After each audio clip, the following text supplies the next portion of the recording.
So in this video, I'm going to be talking to you about how to make a disproportionate amount of money compared to the other people that might be around you. And since I was a child, I have been observing this pattern in the society that a few people have a lot of resources and the rest don't even have the basics, or they just have the basics, and these few people have everything a man could dream of. For example, in a neighborhood, you would have somebody who has 5 or 6 really high-end top-tier cars and a big house and a couple of houses, and the rest of the people would have one small house and maybe one basic car. So I would observe this as a child, and I would start I would get really confused that things are not really balanced. Resources are not distributed in an equal fashion. They are always disproportionate. If you look at your community that you live in, it's going to be disproportionate. If you look at the neighborhood, certain communities within that neighborhood, they will have disproportionate amount of resources. If you look at the world, there also you would see there is a disproportionate amount of resources. For example, USA was one of the largest economies in the world, and it's still the largest economy per capita. It has a lot of money in the country. So there's always this disproportionate nature where resources are consolidated in one place, congregated in one place, gathered in one place, and it's concentrated in those places. It's not equally spread amongst all the people. That's not the nature of the world, and that's not the nature of the society that we live in. Things will always be disproportionate. I also saw this pattern around women and dating, is that certain types of men would have women would literally get in line to date them. If you look at DJs and rock stars, women would get in line to date these guys. And then there are other guys who would be willing to give up their right arm to be with this girl, and she would just not be interested. So there is always this sort of disproportionate nature to distribution of things. And I always knew this, and I would observe this, and I would get really confused, and it all seemed extremely unfair. And I was the one who was away from that congregation, that consolidation. I was the one who was in scarcity, and there were these few individuals who were in total abundance, where they could just burn money. Women would be crying for them. And I'm someone who is like literally waiting for things to happen, and I'm not able to understand any of this. So in this video, I'm going to be talking to you about how do you get in those, how do you make disproportionate amount of money or get disproportionate of anything that you want. And the answer lies in your positioning. And if you notice that there are certain positions in the world where most of the money lies, most of the resources lies, whatever that is, it is that you want, you can almost, if you observe the room, if you observe a neighborhood, if you observe any landscape, you would be able to identify where the thing that you want, whether it's money or a great dating life, whatever it is all consolidated in one place.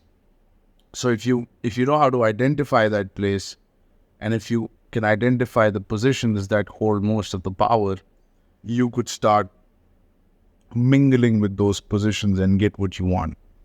And this is something that the business model that I have been following is based on, which is mergers and acquisitions. So let's look at financial resources. Financial resources are flowing towards businesses. Most of the financial resources are flowing into companies, right? And companies are within industries, and industries are within, regions. And you would see that certain regions and certain industries have most amount of the money. And within those industries, there are some sectors which have most amount of the money. And within those sectors, there'll be certain companies which have most amount of money. And within the companies, if you look at the organizational structure, all of that money would be going to one or two people. And I have seen this with my own eyes, that if you look at a financial statement of a company, the founder or the major shareholder is the one who is taking most amount of money. And it's very important that whatever you want and any environment you enter into, whether it's a region, country, or even a room, to really start observing the disproportionate nature of power.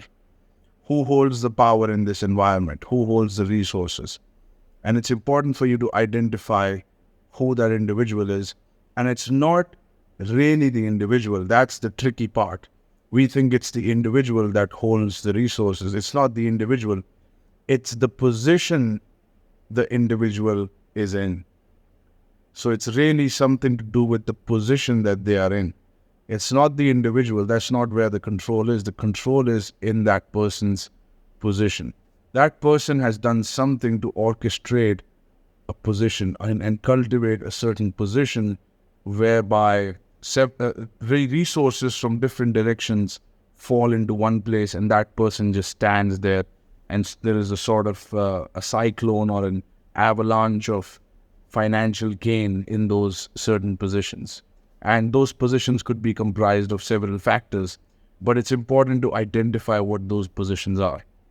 If you look at an event, for example, you would see that most of the eyeballs would be in one place, and that would be the public speaker or the person on the stage. That person garners most of the attention, and it's a very concentrated form of power, and it's not a surprise that most of the money typically is made by that person. In most scenarios, most of the money is, made by that person who is on the stage where he has this kind of concentrated power. So if you keep that in mind and apply this to almost anything, you can start to identify these patterns of power and how, things are moving and in what direction resources are flowing.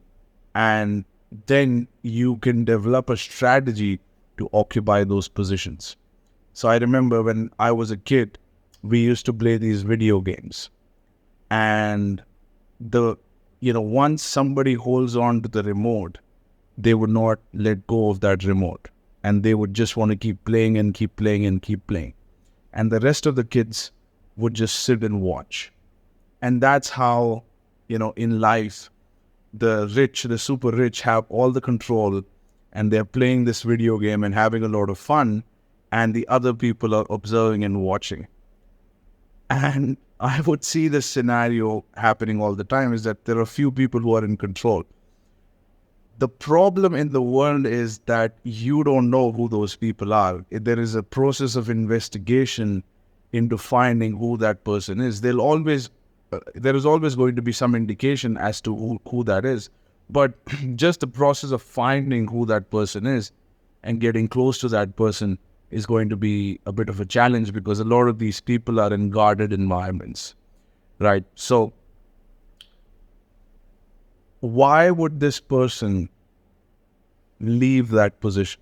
What would be the reason why the person would step aside from that position? Well, the reason they would leave is the same reason why a person who is playing the video game would leave, right? Typically, the person who is playing the video game, if he gets too bored, too tired, too frustrated for whatever reason, or needs to go somewhere, has some kind of an obligation, at that point, the person would leave, right?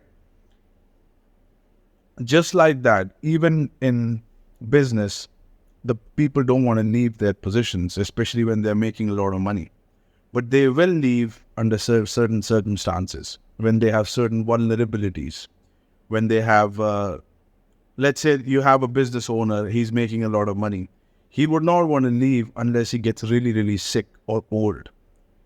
So, in other words, if you want to occupy positions, you have to occupy it from people who have been playing the game too long and they're tired and frustrated. And my mentor, Dan Pena, when he trained us into buying businesses, he always said, you want to look for a motivated seller, somebody who is desperate to sell. If that person is not desperate, don't even talk about the financial dynamics, because there's no point.